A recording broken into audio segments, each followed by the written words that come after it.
Well, for me, it's like artists are born scavengers and innovators. And if they don't see something happening, they will create it.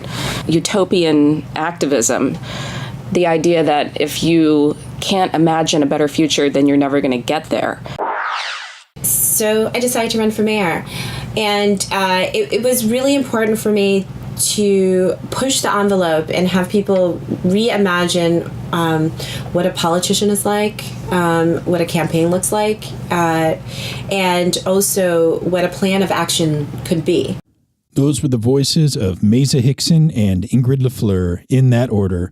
Both are artists, both are curators, both are female, one is white, one is black. Both ran for mayor in 2017. Maiza ran in Santa Barbara, California.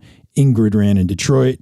We had a very informative conversation, lots of fun. They both pushed me to think harder and challenged my assumptions. I think you're really going to dig this interview. Just keep on listening. 2, 3, 4.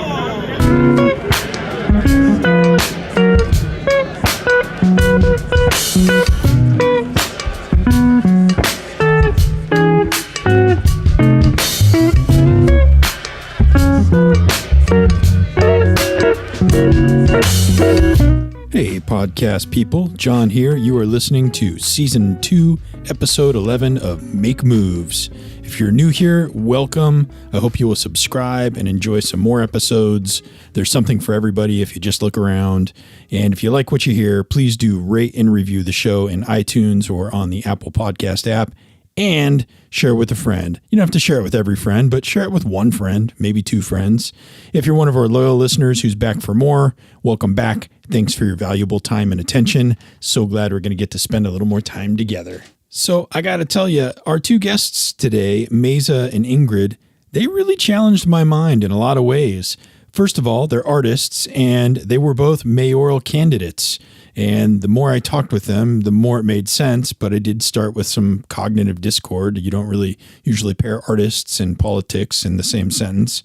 Also, they're very advanced in a lot of ways. They use words and concepts that I'm not familiar with. And it was stimulating, but it took effort on my part, I felt. Also, I don't know much about politics, so I was out of my comfort zone almost immediately when we got into that arena. And also, we did talk across some race and gender lines. And although I consider myself open-minded and an ally and an advocate for people who aren't exactly like me, in this time in our country, I would be lying if I told you that I wasn't a little bit self-conscious about choosing my words in such a public forum. I mean, this is a public conversation. Well, anyway, I hope you won't judge me too much if I sound unsure or when I can't quite find the right words. I will say that for me, part of this show is charging into the things that I don't fully understand so I can learn. It just happens that for me, this is a very public learning opportunity. So when I sound a little bit like an idiot in front of all of you people, I guess I'll just say I'm sorry, but it's worth it. I don't know. I'm enjoying it.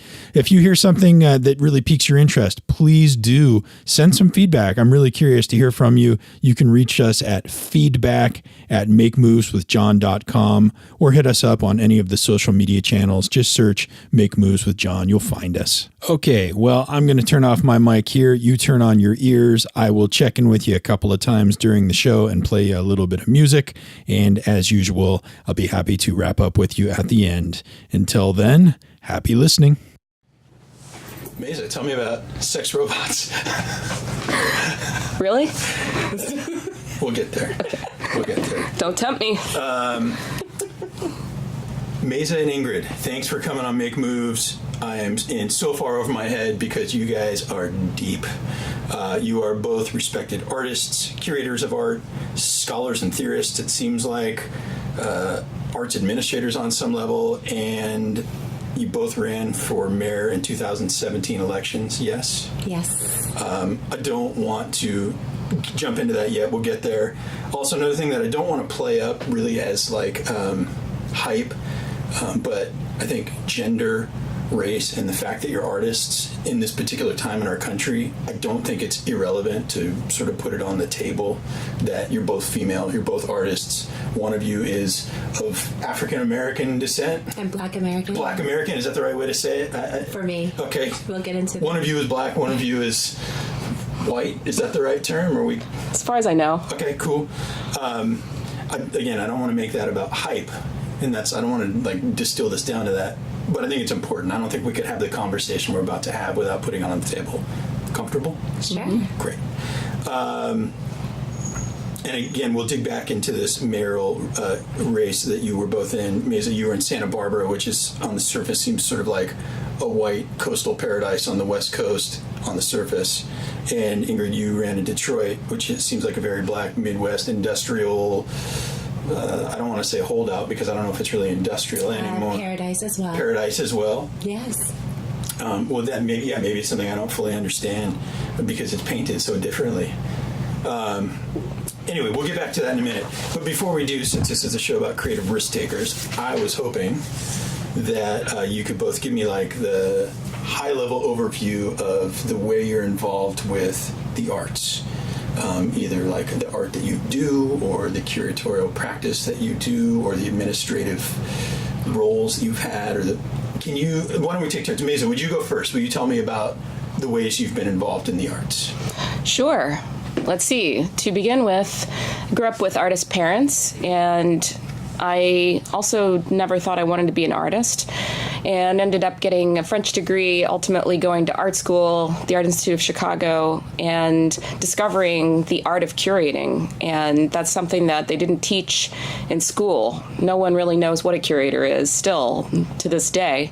But the idea of putting exhibitions in a given space, the way you arrange artworks, the way you make connections between works of art, is curating. And that being said, I started working as a curator in a wide variety of institutions. I worked in the Kentucky Museum of Art and Craft, where I would research folk art in the middle of the sticks of Kentucky. And I started an art gallery in Louisville, Kentucky. I did that for a while, realizing I didn't know enough about the academic rigor involved in scholarship of talking about art, contextualizing contemporary art. And so I went to school for my master's degree in critical and curatorial studies and became fascinated with the whole approach to art education. And I thought about the curatorial role as a kind of test site for exploring ideas of performing my experience of pleasure and looking at artwork. So kind of pulling away from that traditional notion of the art historian who objectively looks at a work of art, I was more interested in creating a kind of polyamorous relationship to artwork where, as a curator, you can look at all kinds of different artists and become the subject of your objective gaze and, become very close friends with artists, work with them, exchange ideas, and make something together. And I've been doing that type of curating for a long time.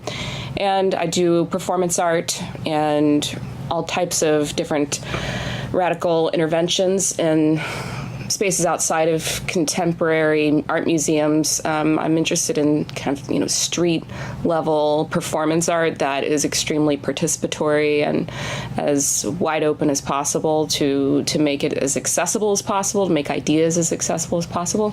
So with that being said, I'm currently the co-director and curator of the Santa Barbara Center for Art, Science, and Technology, where I curate about 10 shows, 15 shows a year, in addition to public programs. And I'm an artist, and I am here at the UC Santa Barbara's MFA program, getting my MFA. And I'm constantly traveling, looking for amazing new contemporary art, and I like to be surprised by where I find art. So elevators are of particular interest to me. Elevators, huh? Mm-hmm. Yeah. I founded a gallery in an elevator shaft called The Shaft. Amazing. There'll be links in the blog post for this episode, so you can go check that out. Is there anything big that you felt like you want to say before we ask Ingrid roughly the same question? Just hail Satan. All right. Yeah, we started with a conversation about sex robots, and now we've moved on to Hail Satan. Got to keep it popping. Yeah, so if you're not listening, this is time to attune your ears. Ingrid, so give me the high level thing.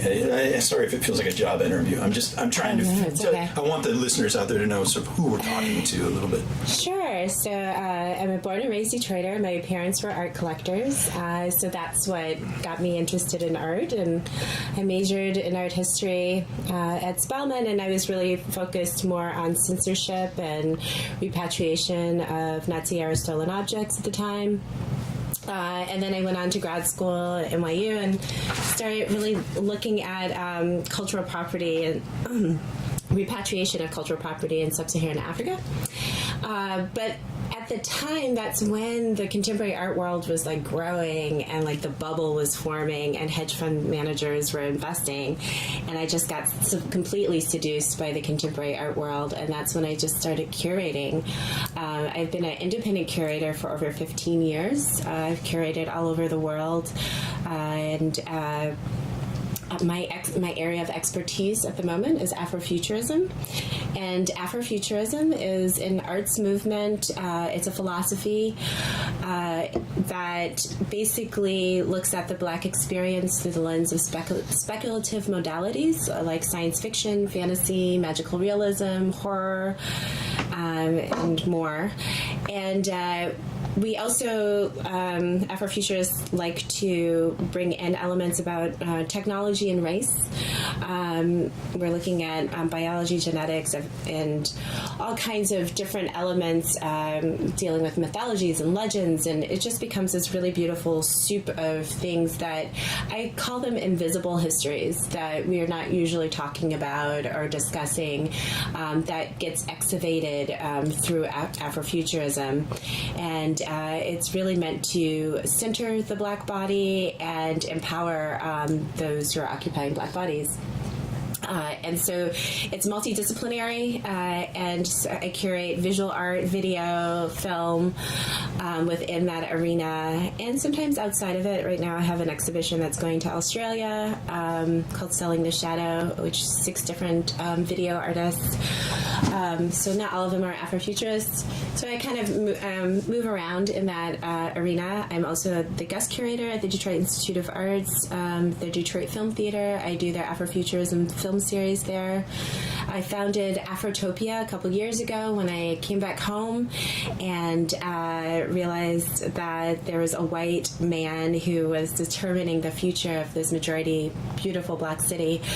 And then also I just really wanted to make sure that within this Black city we are having a very expanded ideas and exposure to Blackness from around the world. And that's when I decided to found Afrotopia and curate Afrofuturist work. I teach youth and adults about Afrofuturism. I give parties. I have an Afrofuturist archive called the Afrotopia Archive, and I collect film, video, graphic novels, and literature within Afrofuturism, and books that kind of inform Afrofuturism. And we have an Afrotopia book club where we read books, Afrofuturist books, local authors as well as authors from all over the world.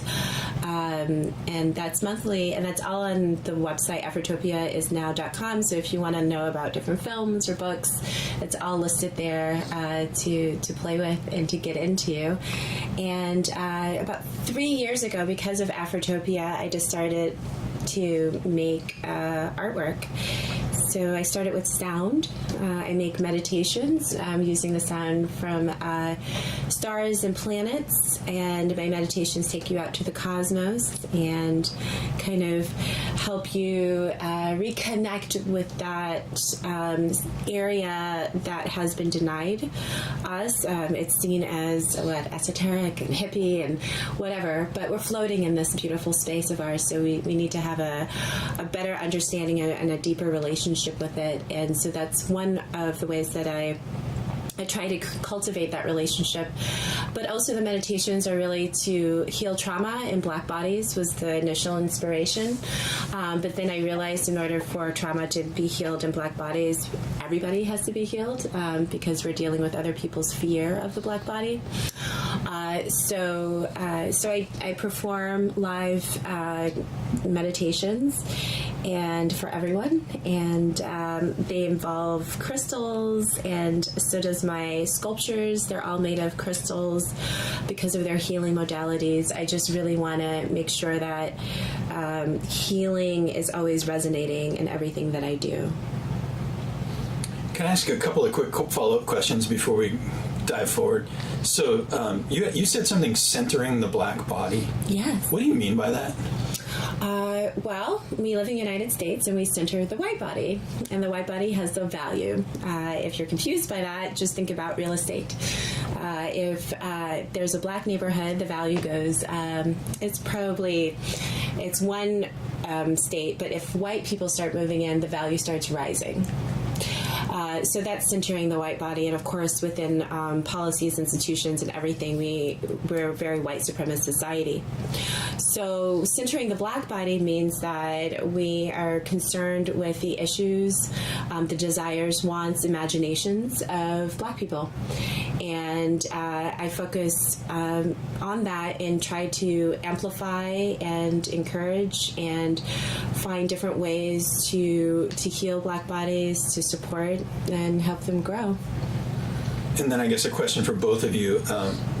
When you were talking, both of you mentioned I started something, or I think you said you founded something. It's sort of like the we will build it, they will come kind of concept. Yeah. Is this common in the arts, especially, like where you just come up with an idea and say, no, I'm just going to create this thing, and then it's going to be there? Did you feel like there was a need for it? Were you just sort of doing these types of things and it got gravity to it and people came to it?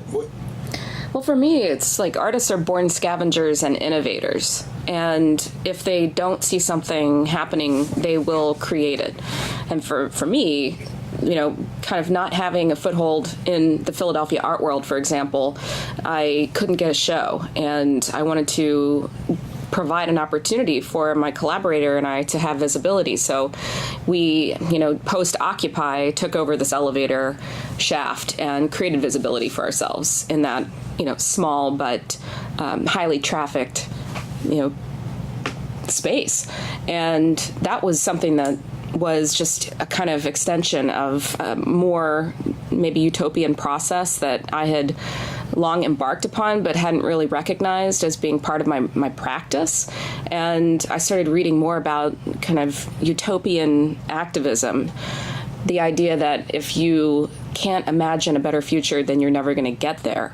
And so I founded an exhibition that was called Imperfect City, and it was an acknowledged failed utopia, which I curated over the course of 2 years at the Delaware Center for the Contemporary Arts.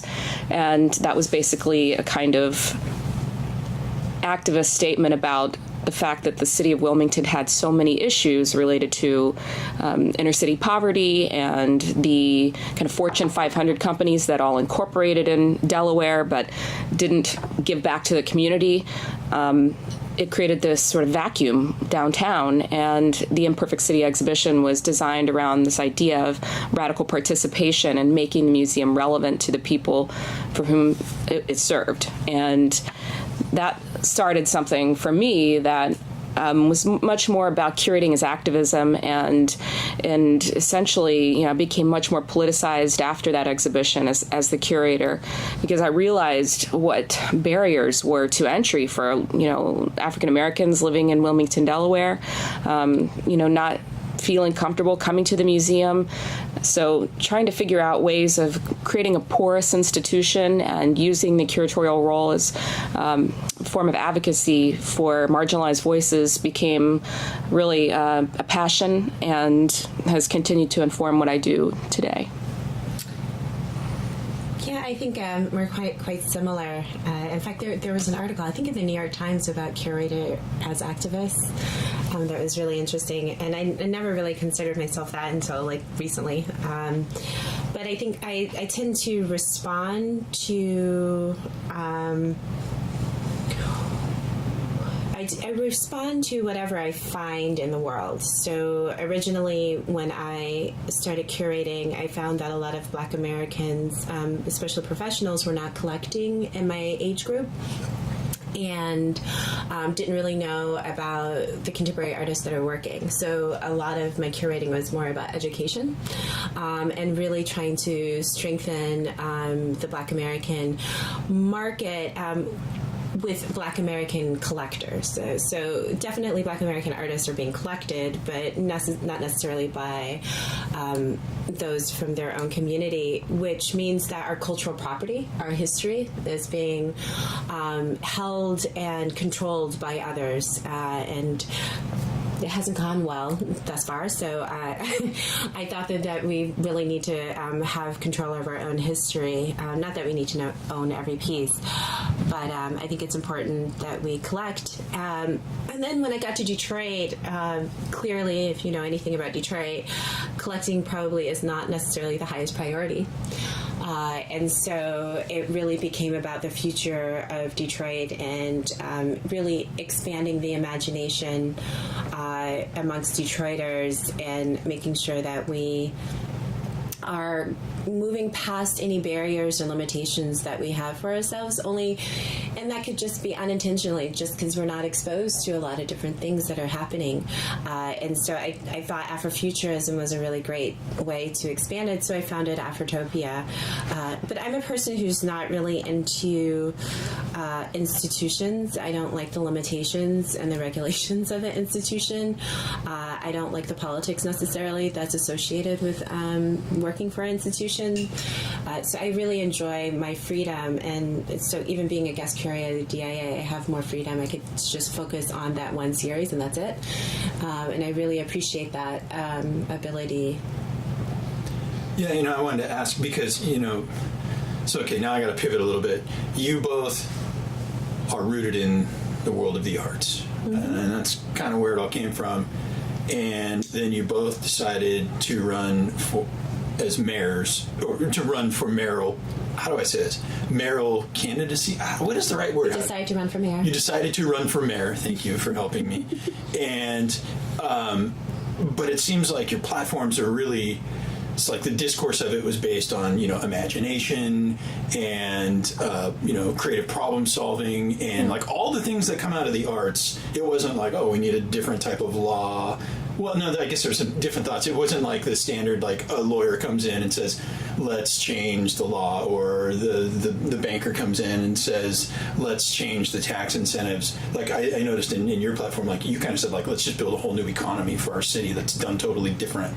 I just pointed on a microphone. Sorry, I just pointed to Ingrid. Ingrid, your platforms came up with like a whole new way of economy. It's like you sort of rebuffed the current economy and said, yeah, like it's not working. Like this isn't working. Let's just start over with it. Anyway, so we can dig into that deeper. But I guess what I'm wondering is, you said you don't even like institutions. You don't like the restrictions of them. But on some level, both of you thought, okay, I've got some thought process or skill set which is surfacing in my mind the idea that I could be a leader and change things. I'm wondering, how did that go for both of you? How did you sort of come to the realization that this was something you wanted to do, even if you felt conflicted about sort of being in the system that maybe you didn't want to be in? I'm not sure if I described that well. That was a huge, big question. Well, I'll say this. Great question. Yeah, how I decided to become mayor. I started teaching Afrofuturism, and I really wanted to get into education. It was just such a wonderful experience teaching youth. And I decided to start substitute teaching within charter schools in Detroit. And that's when I started learning about some of the socioeconomic issues that we are dealing with. And one of them, for sure, which is not as publicized as maybe our tax foreclosures is the water shutoffs. And so I had youth who were living without water in my classroom that I was teaching. And whenever you come in contact with something so precious and so disturbing at the exact same time, you feel like you have this responsibility to every youth that is dealing with any sort of poverty. And from there, I decided to become active within the social justice realm, and more as an observer and a helper, trying to figure out, what are the suggestions to resolve not just water shutoffs, but a large group of issues that we have. What have activists been working on for all these years, and realizing that they have really good ideas and plans, but our government is just not listening. Not at all. And then on top of it, a lot of Detroiters don't even know the full scope of our issues and even all of the different options to resolve those issues. So I decided to run for mayor. And it was really important for me to push the envelope and have people reimagine what a politician is like, what a campaign looks like, and also what a plan of action could be. I really wanted to make sure that people understood not just what the options were, what activists were giving us, but also in a very forward-thinking, futurist way, what are our options. And I think it's really important that politicians are more futurist thinking, because then we have an understanding of whatever policy we implement actually affects the next 7 or more generations. So we have to be very careful about what we're proposing. And I find that politicians are very narrow-minded and tend to think in one particular way. Either it's because they want to make sure that they stay funded or the campaign stays funded. They want to keep their power. They don't want to upset their constituents, whatever it is. They just don't want to take that risk. And I was willing to take the risk because I found it extremely important for Detroit's future, for us to become prosperous without pushing people who are lower income outside of the city in order to make it a better city. I really just don't think that that's how you make a really good, solid city.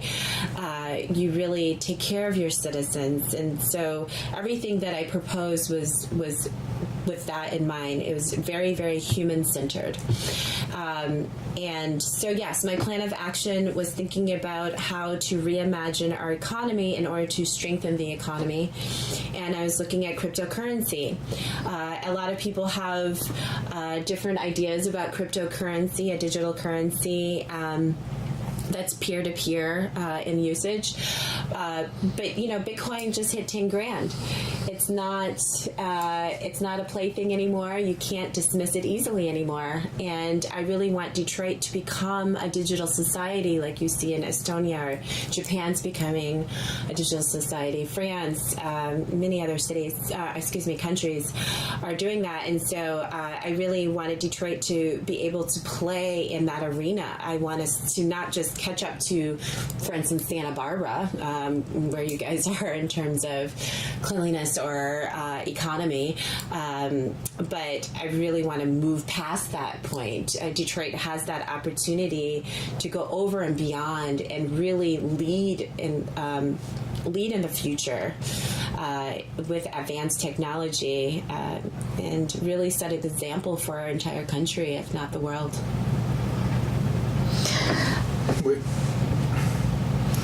Well, you said something about, you said a few things, human-centered. Mm-hmm. I'm pointing again. This is so hard. This is the first interview with 3 people I've ever done. And I'm pointing and no one knows. Ingrid, you said human-centered and sort of lead. And it almost seems like you have an option. You can either not lead and be left behind, or you can lead. Is that sort of, I don't think there's a whole lot of middle ground anymore, is there? I mean, you can just be in the crowd and go with everybody else. It doesn't seem to. But Detroit doesn't do that. Detroit is a place of innovation. We've always been innovators. We're known for that. And I don't know why we can't just continue that legacy. And that's why it's my paradise. It will never be some marginal city or this downtrodden place for me. Our city is filled with gorgeous architecture. Detroiters are extremely creative and innovative and resilient. That's why people from all over the world are coming to our city to learn from us, because we are existing without really help of our government. Our government doesn't really listen to us. They're extremely late to the game, come way after the fact. It's Detroiters that are actually keeping the city going. Planting seeds, if you believe you'll grow. Planting seeds, if you believe you'll grow. With permission of Atlanta Records, we are listening to Shantae Khan doing her tune Fruition off the album Soul Empowered. That's soul spelled S-O-L. I just love her sound.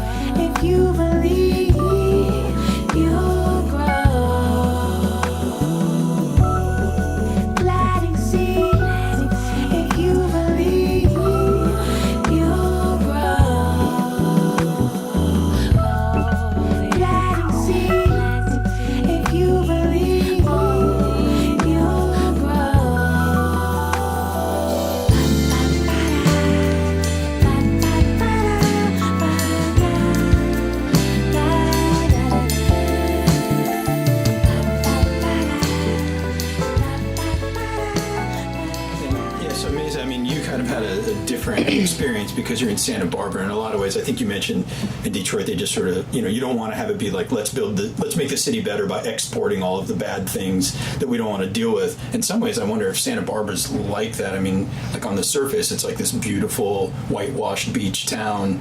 It's got some things that don't work. It's really hard to be an artist in this town, among other things. But how, you come up with this curatorial mindset. You take a big picture look at something, I think, and then you try, that's a skill that a curator would have in order to make sense of it and teach the rest of the people who come through what's actually happening here. And you were sort of trying to apply that to a political lens. And what were you trying to accomplish by applying that in Santa Barbara? Well, the reason I came to Santa Barbara was to take a position as the chief curator of the Santa Barbara County Office of Arts and Culture.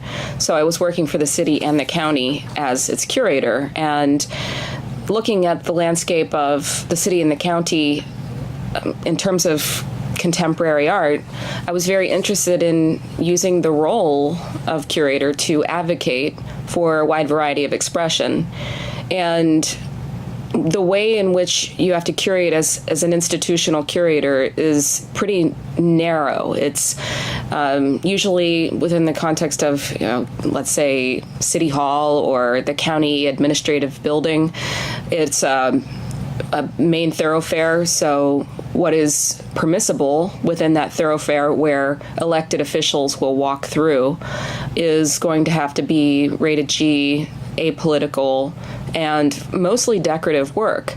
And, given my history as a curator, artist, activist, performer, this kind of narrowly defined scope of my curatorial duties was not viable. And I wanted to interrogate that role within the context of my position with the county and the city to introduce new ideas. And I have curated a number of different projects which conform to those spaces, but then I wanted to push a little bit harder to try to generate a conversation around making artists a part of infrastructure projects and allowing them to sit at the table with engineers, city engineers, to inform thoughts on traffic configurations and, issues of sustainability downtown Santa Barbara. And, not using artists as decorators to come in after the fact. After, for example, you've built an unseemly tunnel, which is extremely loud and has, urine and problems that need to be remediated, and deal with, the lack of greenery and kind of an ecological awareness of what creates a livable city. I think artists need to be at the table for designing cities, better cities, rather than being brought in and told to exhibit their works, for the sake of tourism, to make a beautiful city. I think we need a deeper notion of what an artist is. And as a curator, I wanted to be able to manifest that. But the problem is that because of the kind of bureaucratization that takes place within the arts, you have committees that are made up of, volunteers who are appointed, who govern what is permissible in the public sphere as far as public art. And there's just simply not enough representation of people who care about the diverse needs of the community of artists and people in Santa Barbara. And that's something that I saw was a real problem, the lack of diversity on our arts committees and the kind of lack of awareness of the issue of lack of affordable housing. Santa Barbara it's considered paradise, but at the same time, affordable housing is limited to the 1%. You have to have $1 million to get a house here. And this is not a place where it's easy for grassroots artistic and literary movements to take place.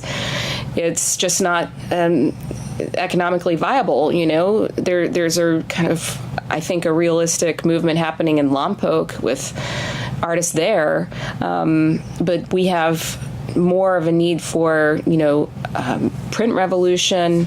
And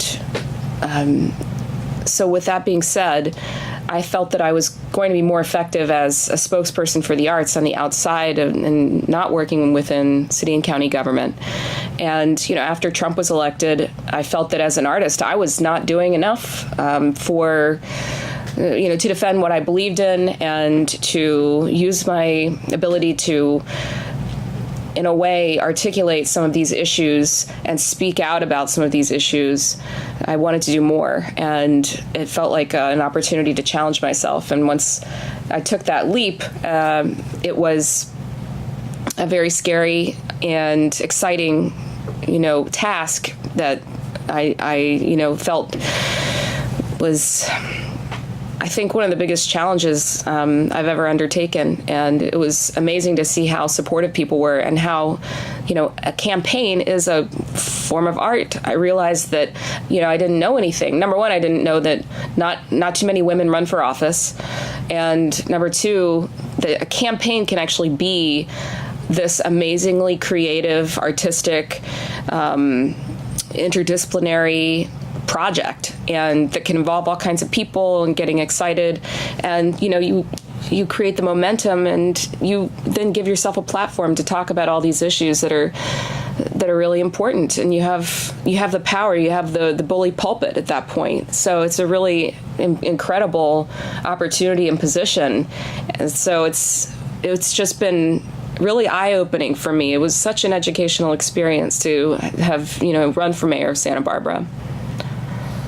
I'm looking at both. Well, I can't look at both of you at the same time because you're on either side of me. But I'm thinking about both of you, and I'm wondering, what made you think it was possible to do this? I mean, do you have role models that, artists that got into this arena in the past, or do you just have some kind of courage that you just thought, oh, I can do this? Where did that come from? You just do it. I'm a person who's always action oriented, so. And I love to jump into the deep end of the pool, as I always say. I half the time don't know how to do half the things that I've done in my life. No. 90% of the things that I've done in my life. I just do it. Never had a book club before, never created an archive, never curated film, never, I just do it, and it works. Of course, being a curator, you always do research. a lot of listening and observation. So those skills come into play with anything. And for me, running for mayor, it was the same thing. I did a lot of research. I sat down and talked to a lot of people in Detroit, and tried my best to figure out the political landscape, but at the same time it wasn't important to me to be a traditional political candidate.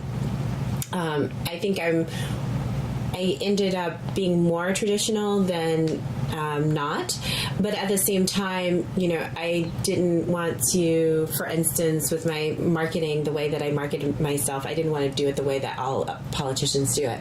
I didn't want to sound like all other politicians because nobody trusts politicians. So why would I do exactly the same thing that people have learned to distrust? It doesn't even make sense. And so there's this theory that then people will take you more seriously, but not exactly. I became more inspiring for people. There was a lot more hope because I am different, and I stayed true and authentic and grounded with my values and ideas and my creative instinct. Well, I would definitely credit my family for giving me the motivation and role models I've really needed to be the person I am, and to take on big challenges like this. My grandmother told me she was going to make me a first-class citizen when I was a little girl, and she wrote a book on the Equal Rights Amendment, and I had no idea what any of that meant as a child. So, watching my grandmother advocate for women's rights from a very early age, and watching my dad advocate for the environment. He's an environmental justice, social activist and attorney, and my aunt, who was head of the Human Rights Department in Minneapolis for many years. My uncle, who is a Cold War historian. I mean, these are all amazing people whose footsteps I wanted to follow in. And my dad ran for office once, and I remember, following him around for a while as he was running for alderman and seeing that he made a campaign pledge to spend under $1,000. And of course, the person who won spent like 10 times that amount. So I've seen that kind of thing, but also my anger, my rage, my complete unwillingness to deal with the existing conditions of, encroaching fascism, really motivated me to do this and to realize what power we do have. And I want to make that be an example for people as they feel like maybe their civil liberties and rights are being taken away. Now's the time to stand up. We are watching so many things that we've taken for granted for so long, at least, in my lifetime, thinking that we had certain things, unlock, and then having them unravel before our very eyes is just so heart-wrenchingly painful that, I just don't want to take it. And that's just, it was really a coping mechanism. And I hope that I can continue to be an effective activist. I've learned a lot, and I definitely feel like I was a bit naive, but in thinking, not thinking that I could suddenly become mayor, not having announced that many years before, or, having a stated intention to become a politician in Santa Barbara. I mean, I'm an outsider to this community, but at some point you just have to start with where you are. And this is sort of my approach to a grassroots revolution, a progressive revolution in Santa Barbara. I think we need one. Listeners, if you can't hear what you've just heard and find a way to get up and do something, then you all need to start listening to another podcast.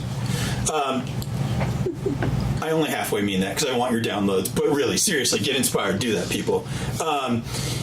Okay, so I want to ask this question. I want to pick up the pace a little bit and then kind of pivot a little bit more towards you about as people. But my last sort of thought about this political stuff. You both had really forward-thinking thoughts. Forward-thinking thoughts. You had forward-thinking initiatives and plans. I looked up your pointing again, Ingrid. I looked up your points. Universal basic income, some of which is blockchain based. Digital literacy initiatives at the city level. Complete redesign of infrastructure for clean water. Sweeping energy changes. Crime prevention that strikes at the root. Some banking reform, housing reform, cultural affairs department reform, legalizing cannabis. You're like, I think both of you're so far ahead of everybody else, right? I mean, I think everyone knows that this stuff is possible, but sort of the competition out there, I feel like you're so far ahead, and I don't think that's all that uncommon for artists to be like, oh yeah, I'm ahead. I'm the avant-garde, like I'm ahead. But when you're trying to sort of interact with the rest of the public, how did you keep your shit together when you realize like everybody else is catching up? Like, how do you hold it together when you realize that everyone is going to have to catch up with you because you're just like, you've already got a better solution and it's going to take them a while? I will have to say that I was extremely surprised when I came out with my plan of action. I came up with it. I already had a platform, but the plan of action came from co-creation sessions that I had in my campaign office. I would invite Detroiters to come to the campaign and talk about a particular topic. The topics changed every week, so it was everything from adult literacy, cryptocurrency, cannabis, and more. And from those sessions, I was able to create the plan of action because I was able to present my ideas in an intimate setting and say, hey, do you like this or you don't, or does this work, or what am I missing? Please teach me, basically. And out of that, I came to understand that people were more ready for the idea that I had at the very beginning of my campaign, but people were like, that's too radical. You're already an artist running for mayor.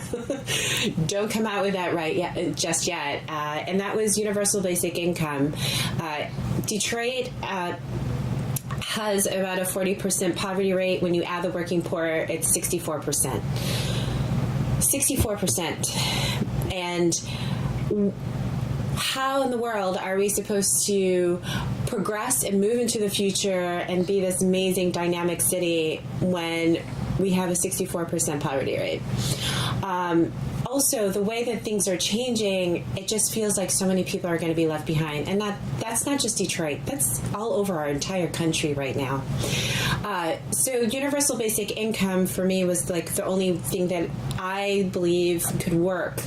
People need actual money in order to cover basics. No one should be living without fresh, clean food, shelter, clean water, access to water, and energy, and I even dare say safe public transportation. Those elements are necessary in order for our society to keep working and moving. Well, people were really open to it. I actually gained a lot of votes from men who are most critical. In fact, when I was at a polling station on the primary day, this older gentleman, he was just like, oh, you're the universal basic income lady, aren't you? And I was like, yeah. And I just knew he was going to be critical, and he was like, they're not going to let us do it.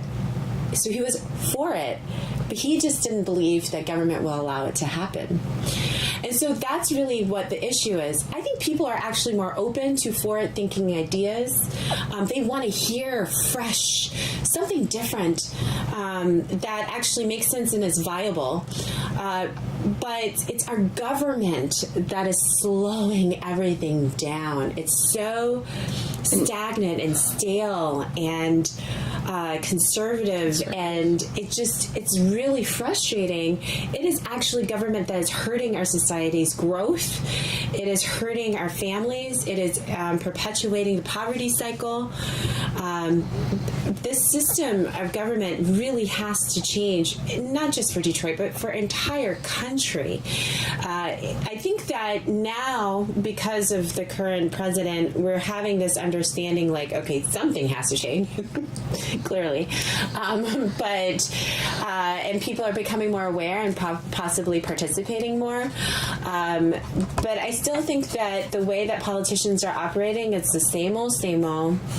And they're just going to say whatever's safe. They don't want to take any risks. They're going to only be a little bit forward thinking just so that they can do it within the term limit that they got so that they can say that they did it. It's just all ego led, basically. And I'm just tired of the egos, and it's patriarchal at the exact same time. I'm tired of that. Wow. Took the words right out of my mouth. Thank you. Yeah, I mean, it's really disturbing for me to see all of these fat cat bureaucrats just collecting enormous paychecks and paying lip service to progressive ideals, yet never actually getting down to doing anything. And I can't stand the political theater. You know, this is a source of major frustration when you have ideas and you want to see something interesting happen, and then it's nothing but, well, we need to have a meeting to discuss the potential of this meeting for this future idea. And then like 10 years later, maybe someone has moved 1 inch forward. And it's like, you know, in the Anthropocene, where we are as human beings destroying the planet, we don't have that kind of time. You know, we need environmentally conscious solutions now, not later. We need people to be aware of the potential for change and act on it. So that's, I think, the plight of the artist. And, you know, we see something, we want to act on it. And yeah, it's frustrating, you know, to wait for people to catch up. But at the same time, there are those people who are ready, and we just need to mobilize.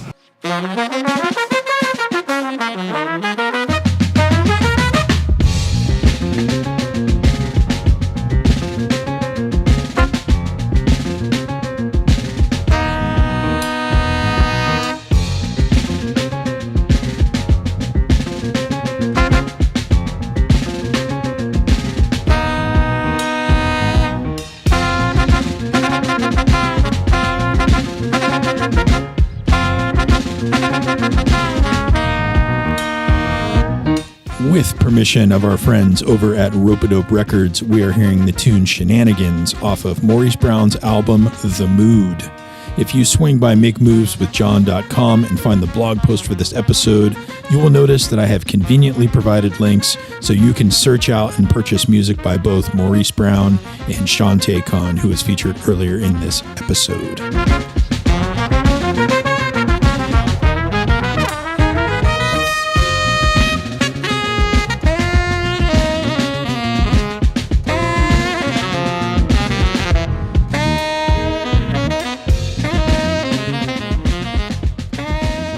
This is really not about politics or art, but just you as people. Either of you can answer this. What kind of feedback is it that you need in life to keep going? I mean, how do you know when you're doing something right? What kind of positive or negative feedback do you pay attention to that even registers in your brain? Or are you just like impervious to needing feedback and you just do shit? Oh gosh, I feel like I'm the luckiest girl on earth, because the feedback that I get, or the feedback that I listen to most, are individuals who approach me and talk to me or send messages of love, encouragement, like, right on, I was thinking the same thing too. I voted and I never vote. You know, all of these kinds of statements are amazing and encouraging and inspiring, and help me to keep going. And because I feel like I have a responsibility. I started something that I don't think is quite finished, and just trying to figure out what the next step is. But yeah, feedback is really great. I can't rest everything on that. You know, even as an artist, if you don't really, you're like, oh, great, you love the artwork, but I gotta still go back into my studio and do the work that I need to do. And I can't really think about, is so-and-so gonna like it or not like it? I can't be too concerned with that, because it can create self-doubt and really easily, and we don't really need that right now. We need action. And so... there's maybe one person in the world right now who needs self-doubt. Yeah. But I will say... I don't think it's possible for him, quite honestly. But you know what I'm talking about? Oh, gee, That ship has sailed. yeah. But it's the millennials, actually. Man, their love and excitement about me running and my platform it gives me goosebumps now. It's amazing. And they literally are the future. And so to know that I'm inspiring them, and I think they're a tough group. They're young, they're critical. So to know that they're excited about me, it just gives me all the joy in the world, for sure. What kind of Maiza would?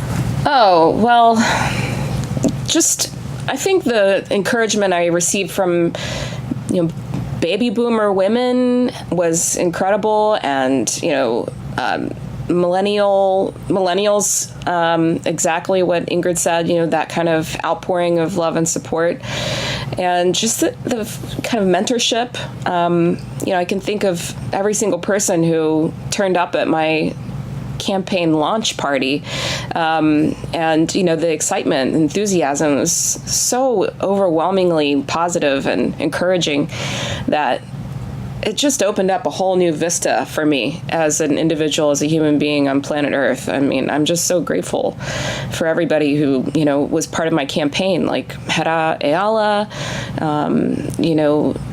all of my friends and my family. That was the funniest thing, was like, I told my dad that I was running for mayor, and, he just got so excited about it and really encouraged me to continue. And, I guess as artists, we are taught to be very self-critical, and that's kind of what, and courageous enough to defend your artistic practice. So by the time you want to run for mayor, you're used to slings and arrows. You're used to harsh critique. And I kind of feel like I'm that person that just has to go out there and somehow, do really difficult things, despite the fact that it's probably going to hurt, and you're probably going to lose face, and you're probably going to make a lot of mistakes, but at least you tried. So I guess, that idea of just fulfilling your own personal goals and taking risks is its own reward for me.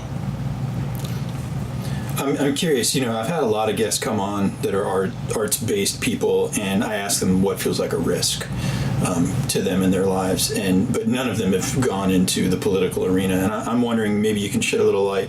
When you have an art life and then you step into the political arena, what kind of risks or sacrifices does that put on you as an individual? Like, do you have to think differently about the people you're talking with or your friend circle?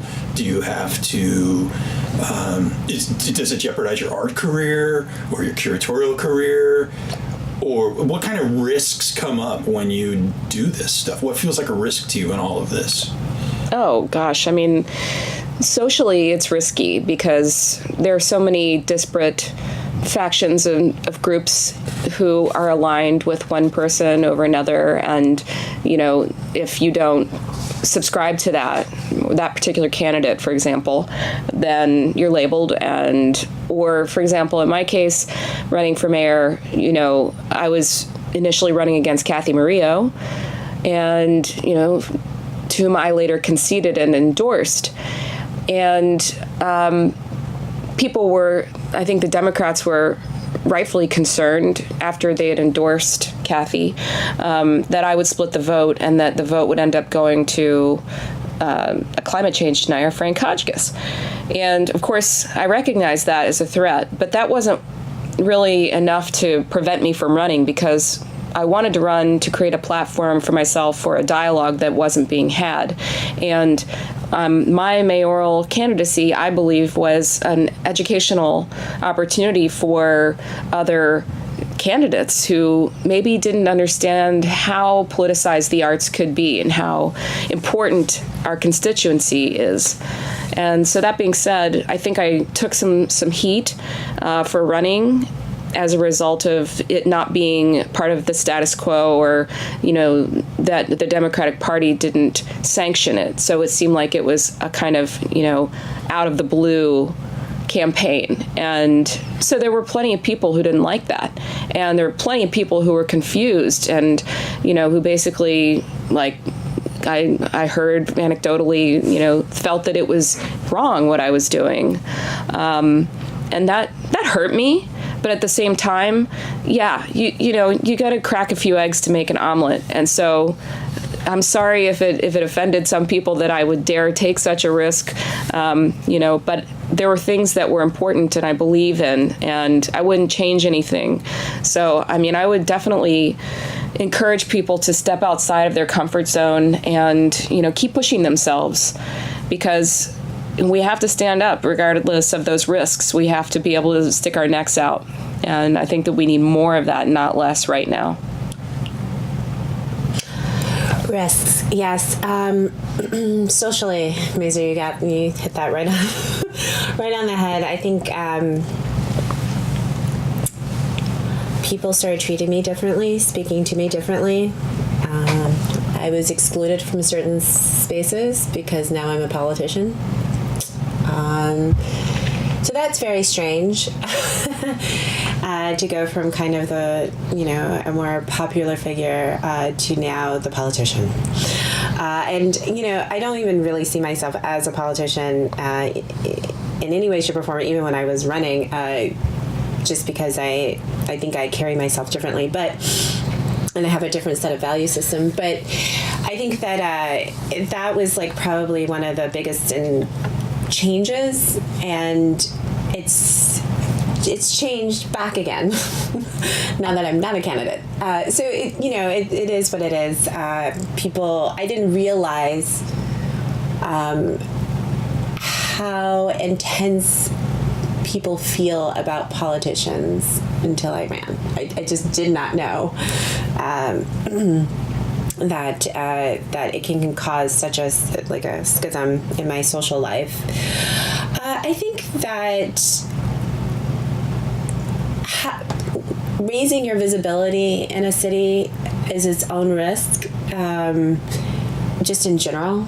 You just don't know what's going to come after you, or what they're going to try and talk about, or just what's going to happen. And nothing, thankfully, bad happened to me, but I had a lot of supporters who were very afraid. Really? Yes, because our current mayor is known to be a bully. And so if he found me to be a threat, who knows what would have happened. But instead, he became more creative. He started painting a mural, even though he likes to criminalize and lock street artists up in jail. So it became a different thing. And some of my other opponents all of a sudden were talking about futuristic transportations and things. So I influenced, campaigns, and that was great. That's way better than people trying to find the bones in my closet, which there really aren't any. Unfortunately or fortunately, I don't know. But kind of a little boring. I conceded before they found out any scandals. Yeah. I wish I had a spicier life for a scandal, but none here. But yeah, I think that's about it. I mean, my dating life, I guess, could be. I think that's something. I don't know if you thought about that, Maiza, but being a single woman with no children. I was kind of concerned, just how will people perceive me and receive me, and then will they start talking about my dating life? So that was it. Yeah, I think that's definitely, an interesting topic, just in terms of roles women occupy in the society, and how very little incentive is given to women for standing up, having a voice, being aggressive, stating what they believe. All of those things I think are, for me, they're political acts, speech acts, standing up, making statements about, trying to end white supremacy in Santa Barbara, saying things like that in a town that thinks of itself as paradise. Right. That's a bit, pardon me, Santa Barbara, but a bit smug. I think that just doing that as a woman is stepping outside of the lines, and there's not too much reward for that for women. And that's something that we need to stop. We just need to encourage more women to use their voices, stand up, and be aggressive, and not apologize for it. Yeah, and you know, when we have the example of Hillary Clinton running, the times that she ran, she's talking about her platform, and people are talking about her ankles or her suit or her hair or whatever, BS. And we don't do that with men, and so that there's that. As a woman, of course, I'm pretty sure that that's probably one of the reasons why women don't want to run, because they don't want to be scrutinized in this way and taken apart. There was my head of communications approached a news anchor. And not a news anchor, a news reporter, at an event, and was like, "Hey, I'm working on this campaign and blah blah blah. And do you know this woman?" A woman was like, "Is she beautiful?" That was the first question. Not what is her stance on this or that or da da da da.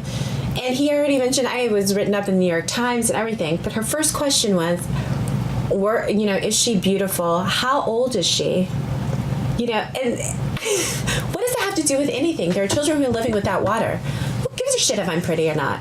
And so, that is, those challenges as a woman running is the frustration. And women doing it to each other. Yeah.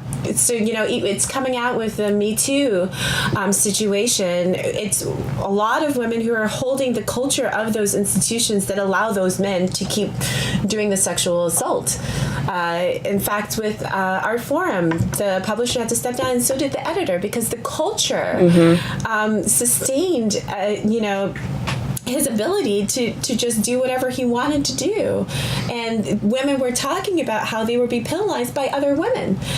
So that's something that we really have to really talk about. We have to support each other. We have to get away from this idea that what we look like has any bearing. I mean, clearly it has no bearing on the men who are running president. So, why does it have any bearing on our ideas and our ability to do the job? That is the most interesting unraveling conversation I've heard. What's weird is, sort of a middle-aged white male, I had never even thought about what people would think of my clothes or my ankles or if I'm dating, or it just never even dawned on me that would be a response that would come out to that question. Interesting. Yeah, that's something that I consider every single day. It's just... And that's called privilege. Yeah. Totally. Absolutely. Yeah. Enjoy that. I do the best I can to make the most of the opportunities that come my way, because I know I grew up with a lot of people who didn't get the privileges, and I've watched the cumulative effect of the privileges that I've had that they didn't have. And I know what I know what the difference is. And in some ways, I don't want to feel guilty about, having the privilege and doing something good with it. And in some ways, I also don't want to ignore that there is a significant advantage to having those privileges. And it's like, you can't deny it. I just don't, sometimes I wonder, should I squander it? I don't think you should squander it, but I think pointing out when there is that inequity, when that maybe you don't deserve X, Y, and Z, when the privilege comes, it means that you have that voice and you have a power. So being mindful of, when to use that is really important. We're seeing that more and more, and it's giving me a lot of hope about our society in the United States, is that we're becoming more and more aware of race issues, gender, sexuality, and I think that is helping that other people, allies, and friends and people who are willing to be on the front line and say, white people teaching white people about, racism. Thank you, all the white people who are teaching white people about racism. And then if you're not, please, more white people teach about racism. Because those of us who are of color, we're exhausted. We've been doing this for over hundreds of years, multiple generations in my family. So I'm done. Right. And if you don't know by now, then that's on you. Pick up a book, Google, do it. But I think that is where, when you know that you have the power, you have the voice, do something good with it. Don't allow people to be homeless. Don't allow people to be pushed aside, not promoted, or whatever it is, the barriers for those of us that aren't privileged, those barriers mean a lot, and they're causing all these other issues, and we're getting penalized for it. And then also when we try to speak up about it, we're criticized for speaking up about it, and I really think that this is an important point because I do believe that white men are feeling that they're losing their power. And that is why we have the president we have, and that is why we have the different conservative movements that are popping up, and white supremacists who are feeling more comfortable speaking out, because there's a fear of loss, and so it's causing chaos. But it's really just trying to balance it out. We don't want any sort of hierarchies, period. No more of that. We just want it to be nice, fair, equitable, balanced, and inclusive. And that's a utopia. And we will have way more fun, I promise. How are you guys doing on time? Let's see. Oh, well, looks like my class starts in 6 minutes.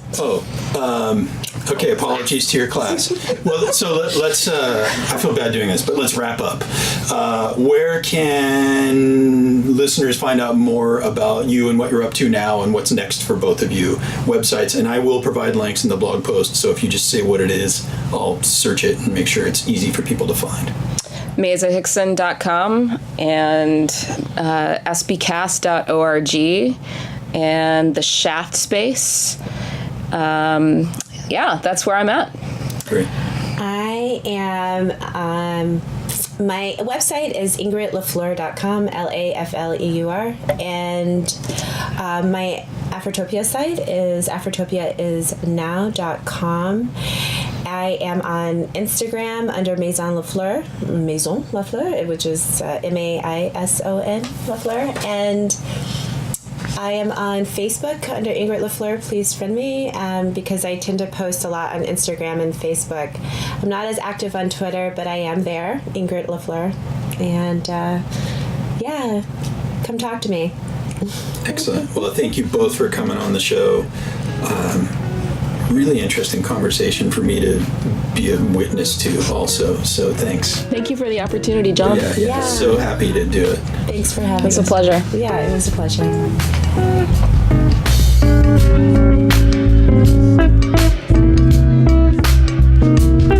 All right, there you have it. This episode is coming to a close. A big thank you to Maiza and Ingrid for coming on the show. Great appreciation to Atlanta Records for letting us play some music by Shantae Khan. Again, a big thank you to Rope-a-Dope Records for letting us play some music by Maurice Brown. And listeners out there, thank you for your time and attention. I enjoyed sharing this moment with you. We have another episode coming out real soon. It's featuring Roger Durling, the executive director of the Santa Barbara International Film Festival. Until that comes out, I hope you will all take good care of yourselves. Go out there and make moves.